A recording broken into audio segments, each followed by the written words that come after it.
So when we last left Ethereum around mid-October, the price was around $200. How's it doing? And it's still dropping. Hey guys, Thomas here. Our project team consists of me, Josh Ortel, Liu Yin, Chong Tan, and, well, we had a fifth member, but now we don't. The only reason I bring that up is that while we were hoping to get around to everything we set out to previously, the reality is that we just couldn't. So, with that in mind, I would like to present to you our project, Seathereum. Seathereum is a cryptocurrency built on the Ethereum network, based on an ERC-721 style token, which can be used for a variety of different applications. In this case, on our website. There's nothing actually stopping you from taking our tokens and doing something totally different with them, as the code on the network can be hooked into any application you want. But today we have a website to present to you, where you can buy, sell, and interact with your creatures. Before we get started with that though, I must present one prerequisite in order to interact with our app. Like the internet requires a browser of some sort to interact with web pages, our distributed application, or dApp, requires a dApp viewer. In this case, we're going to go over real quick how to install probably the easiest dApp viewer, MetaMask. This is actually required to view any application that has components built into the Ethereum network, so it's useful for more than just our dApp to have it installed. Over here on my Windows machine, to install MetaMask, all you have to do is Google MetaMask. It should be the first option that shows up, metamask.io. From there, since I'm on Firefox, I'm just going to get the Firefox add-on. Add it to Firefox. Go ahead and add it and give it the permissions it needs, and then we're good to go on there. Just go ahead and get started. Create a wallet, assuming this is your first time, or you can import one if you have one already elsewhere. Just some usage statistics. Go ahead and say no thanks. Password for your wallet so that you can log into it. I'm just going to go ahead and say password because I don't intend to keep this wallet. And then the secret backup phrase, which is that seed that we was mentioned earlier. These are my words for this one. I'm just going to copy this over into a notepad elsewhere off screen. And then afterwards, you just go ahead and hit next, and then you follow this little puzzle.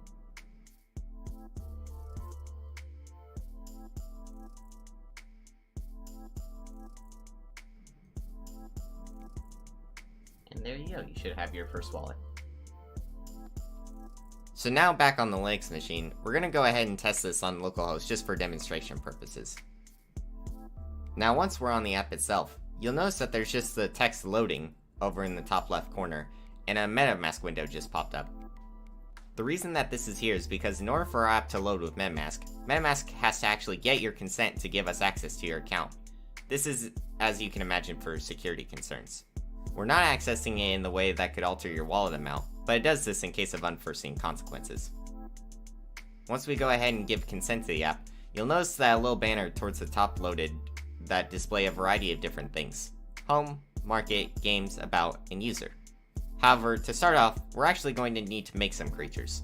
For this, we actually have to access the admin account where, upon refreshing, we'll open up an additional tab where this can be done.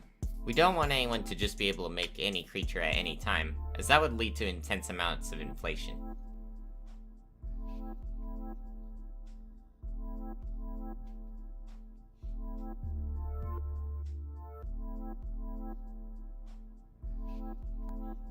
So, as with all things programming, we'll go ahead and name our first creature Hello World.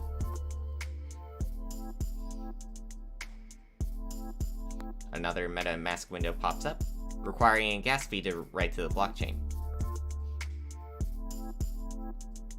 The reason that MetaMask says there's no conversion rate available is because we're running this locally. MetaMask has nowhere to look up a conversion rate from our magically generated Ethereum to a network priced amount.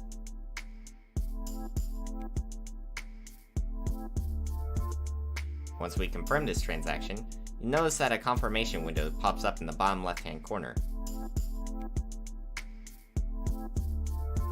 And in our Users tab, a creature is there.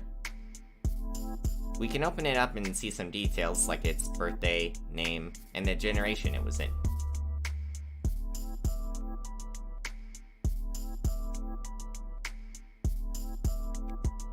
To demonstrate everything, we're going to go ahead and create another creature. This one we'll just go ahead and name Hello World 2.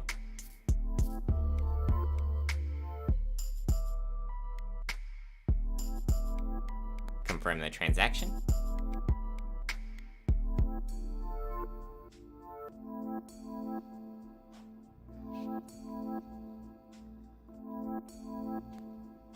And in our users panel, you'll see that again, a new creature has shown up, this time with a different look.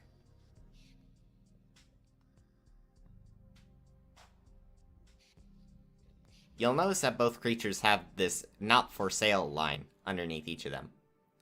That has to do with them being both currently on the market. If we want to take one of them off the market, all we have to do is click the text, confirm the transaction,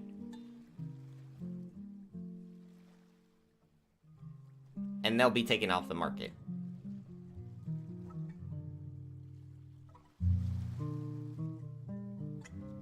To show off the market, we're going to go ahead and switch users to demonstrate that they are indeed tied to your account, and to see what the buying process looks like.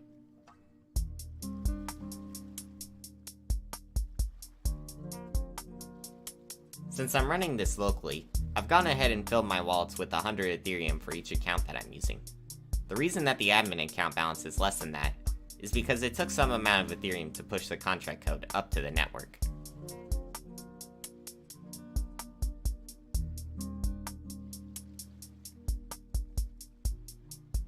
As you can see, one creature is purchasable, and the other is not for sale.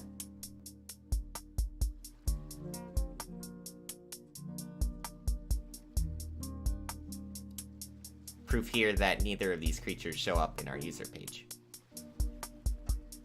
If we want to add this creature to our collection, all we have to do is click Buy, confirm the transaction,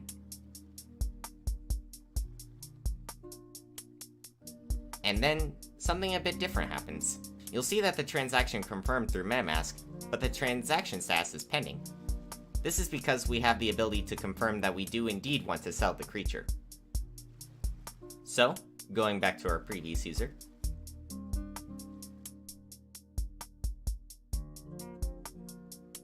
we'll head back to the market and confirm the transaction. Pay the gas fee to sell it. And there we go. You'll notice now that we have the option to rebuy this creature. And if we go over to the user panel, you'll see that the creature is no longer in our possession, and indeed owned by the other user.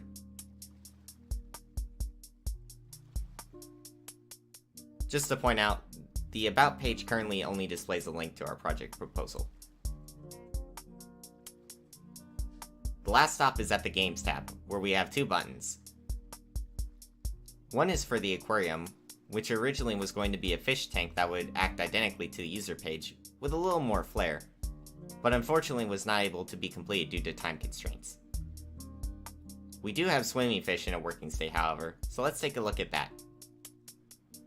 As you can see, our creature is now being rushed by a swarm of a kind of creature, and it is our job to avoid them as best as we can.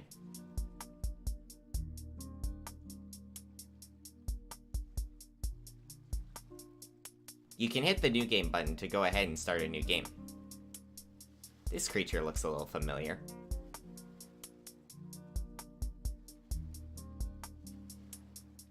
And that'll do it for our project. So, with that out of the way, are there any questions?